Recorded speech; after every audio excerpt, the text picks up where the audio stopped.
Hey everyone, today we have a special interview with a special young lady who is Generation Z, born in 2002, and is here to talk about her experience of living in the age of technology and its impact. And she's my beautiful niece, Delilah Perez. And also we thought it would be really fun to do her makeup while I do this interview. So you'll enjoy makeover, and I am not a professional makeup artist, this is strictly fun. But, you'll enjoy a makeover while we have a deep conversation on her experience living in the age of technology. I feel like you were born with a cell phone in your hand, pretty much, given that, Okay, tell me about that. No, I got my first phone in 7th grade.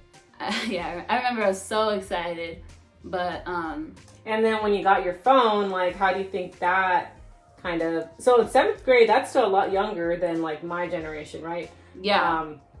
You guys still, We email. For me, it was email yeah. or it was a pager. In the pager, Oh, see, I did not experience pagers at all. Yeah, it was just we would, text, use numbers as hello. We'd put 4, 3, and I forgot 1, 1, 0. Yeah, to we say never hello had to each other. pagers. Yeah. Just generally, I don't think I was born with a phone in my hand because I still remember having a childhood without a phone. When you got your phone, did social media already exist? Yeah. Okay, Yeah. How did? Well, when I got my phone, the popular social medias were Kik and I don't even know what Kik is. Yeah. See, that was it's practically doesn't exist anymore. I got Kik first, and then after that it was Snapchat, and then oh no, I think I got Instagram before Snapchat. But yeah, I had Instagram. So with your use of social media so kind of early on, do you feel that it was very impactful to your self-esteem? I feel like now there's more of Instagram models and stuff, and all that's way more common. But at the age that I got social media, I wasn't really on that, But now I see the impact, and I think for me the whole looking a certain way, I think it was more TV than it was social media, at least at that age. Okay.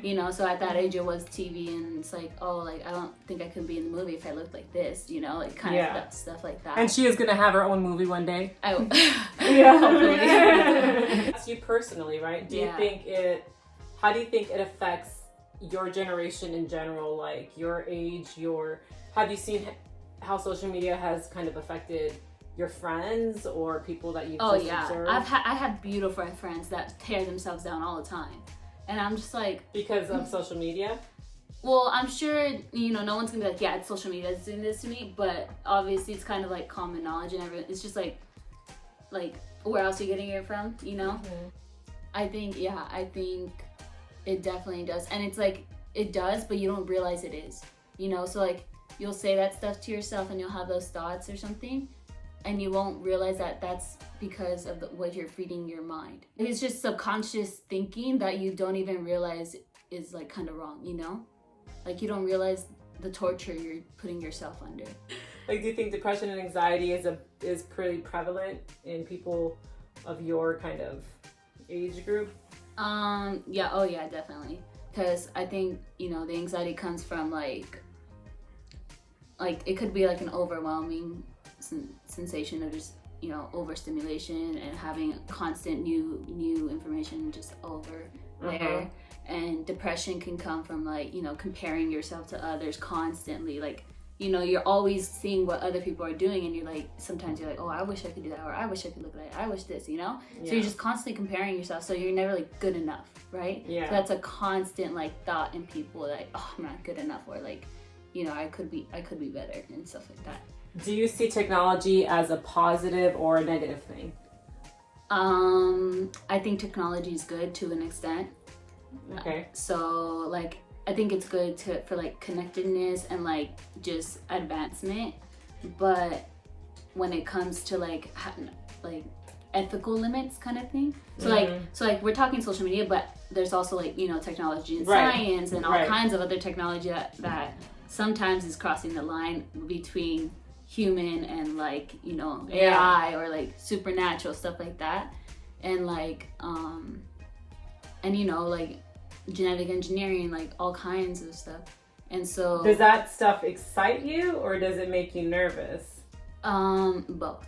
Because it's crazy to see the capabilities of technology, but it's also very scary to see how far they're willing to push. Yeah. You know, so it's, do you you don't automatically accept it as okay because it is, I think there needs to definitely be like regulations and stuff, if they are gonna like, you know, go that route. But I do think it's very it's a gray area, and if there's no, you know, ethical boundaries on those experiments, it can go and if it gets in the wrong hands, you know, like it can get very bad. Even movies, like they show us this kind of stuff, and it's crazy to think about. Well, do you think that with technology, your generation has kind of lost a sense of spirituality, or do you think they're just like lost in media? I think people like in their families and stuff, like, you know, they have, you know, their practices or something, and they have their spirituality, but I think it's very easy to get confused and lost with all the media. And, you know, question stuff because there's so many conspiracies and there's so much out there that it's very easy to get confused and, like, you know, what if everything, and, you know, question your faith, question everything you've known since you've grown up. I wasn't exposed to any of that. But I think that's just stuff in general. If you're not exposed to knowledge, you just don't question it, obviously. But because with the media, it's constant, and so it's like there's all these conspiracy theories, and everything has its own like set of evidence that makes it seem like it could be. Yeah. So it's the possibilities of it being not real or not the way you know. It can be very persuading. Yeah. And that's what like gets young minds specifically.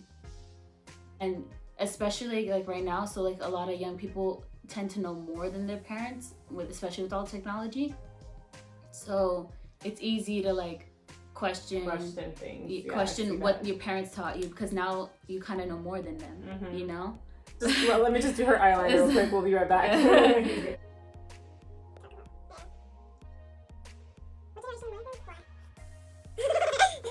Can you do bronzer? Yeah, I am gonna do bronzer and some mascara and some lip and some highlight. We're not done I have yet. like 2 lashes. We'll see if mascara. I'm Generation Y, and my kind of upbringing was we didn't have cell phones, and I kind of touched base on it earlier. Like, you know, pagers and beepers were like a huge deal in high school, and then, you know, the record at family parties, it was like the big camera on the shoulders, and like no, it wasn't the little one, it was a big camera on the shoulder, and I always wanted to be the one recording family parties, so I would put it on my shoulder and just like record. Really? Yeah, it's a big difference. And I remember like every time like we would wait up for the dial-up internet, and that was a huge deal when you would hear it connected. It was like such a big deal. And sorry. Okay. Sorry. It's easy for kind of, I guess, my generation or older generations to kind of think of your generation as lazy, right? Because you guys kind of were born with things just ready for you. Do you view your generation like that? Okay. I personally am a little lazy, but it's not so much that we're lazy, it's just there's so much you can do with just a phone, and like you can make money just with your device. Like you can make money with it, you can do so much with it that it's not that we're lazy, it's that we have the access. So it's like you don't have to go somewhere to do something. Yeah. You know, like you don't have to go to the I never thought about that. I mean, I think that's a good point, because since my generation had to go and do things, it's kind of like we're like, well, you're freaking on the phone all the time. Yeah, but it's like you don't even know what we're doing on there. Like we could be running a whole business right here and you wouldn't even know it. Like, you know, with the Postmates, you don't have to go get the food, like you get it delivered. You don't have to go deposit the check at the bank, you take a picture. Like you don't have to go physically and do these things, because you can just click a button and it's done. It's a convenience.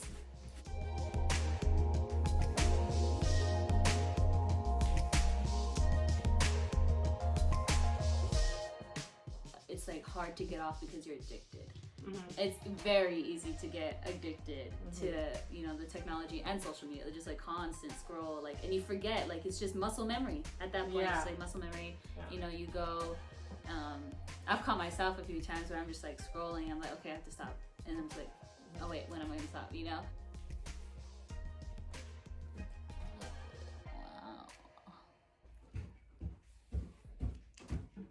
And to use a Booty booty blender. The booty. The booty blender. Booty. Oh my gosh. The beauty blender. I gotta look up. I think with technology, everything changes so fast. So you can flip your life around like really fast. And so like if I chose to drop out of college, I could get a job, or like I could do, you know, e-commerce or something, and I could make money then, and I would just go that route.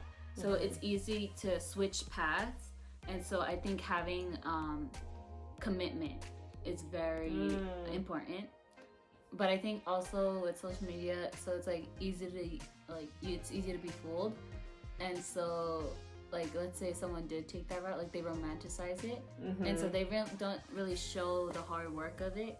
And so it's easy to be like, oh well, then I should just do that, like it looks so easy, you know. So I think that's also why I haven't like you know changed my mind. One, because I want the college experience and stuff like that, but it's possible to get a job where without a college degree and then build off of that, and then you know you can straight experience.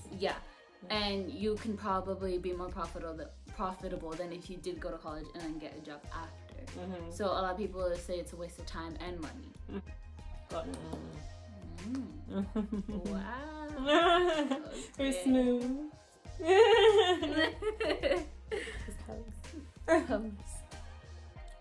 Wow, that liner looks good. We're getting to the final kind of wrap up here. I think she's starting to like it. It was smooth, kind of shiny, glowy.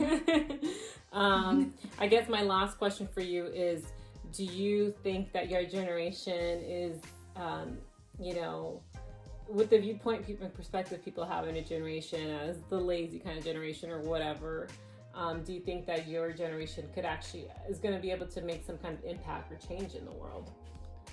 Yes, because with all, you know, the connectedness through social media, and you know what a common thing is to have trends, right? So that means you easily get people on board to do something. So I think when it comes to those like revolutionary ideas, it's easy to either persuade someone, or it's easy to be like, oh, I agree, and I will do something about it. And so, you know, it's easy to spread the information, get the word around, very just out there. So to make a difference, I think it won't be too hard to happen. But I also think people are very, you know, all talk. So it's easy to be like, oh yeah, I agree, but then when it comes to actually doing it, it's like, oh, like no. Yeah. You know, it's the very what's that, like mob mentality? Yeah. Mob mentality. I was like mom mentality. No, not mob. Yeah. Mob mentality, where it's like when you're a group, you're like, yeah. But then they're like, okay, will you do this? And you're like, oh, yeah, only if he will. You know? The only thing with I think having technology or social media at a young age is losing like the innocence. Oh, I feel like so many children are, you know, corrupted at such a young age. Like now it's like, you know, 2-year-olds know how to use a phone. So I think it's very easy to like just lose like the little spark of being a child. Have you seen those things where it's like what my Instagram sees versus reality? Yeah. So it's like that. So it's like everyone puts on a face for social media, and that's why it's so hard for people to accept that it's not real. Yeah. And, you know, social media isn't like illusion. It's an illusion. And there's like all these people that try to get plastic surgeries to what the filters look like. Yeah. And, you know, there's plastic surgery. It's, people try to have their life like that. People put on a face. People act like other people. Like there's catfishing, you know, there's all kinds of stuff that just young kids shouldn't be exposed to at such a young age. because it can really mess up with what their perception of reality is. Yeah. So, And then it takes them away from being who they truly are, right? Yeah. Their authentic self. and like exploring. Okay, so like with technology, right? So many kids are just inside and on it instead of outside exploring and socializing. Like, Yeah. like in face-to-face socializing with other kids. You know, like there's people living right next to each other, they don't even know who their neighbor is. Yeah. Even like at family events, like so many people aren't actually like present. The kids, like they won't want to play, they'll just be on their phone the whole time, you know? Or at least I guess they play with each other like on the technology too. Yeah. So I guess that also helps. But yeah, when it comes to, you know, work, family, when it comes to being really connected, not just virtually connected, it is important to still keep that aspect of your life. Yeah. That was great conversation. What do you think about your makeup? Good. Bronze goddess. Yes, sort of I vibe. think very kind of glowy is what I was going for. And my hair is nice and curly. Look at Look at her hair. That's like beautiful. Let's like zoom in there, like. the curls. No, your face. Oh. I did your face.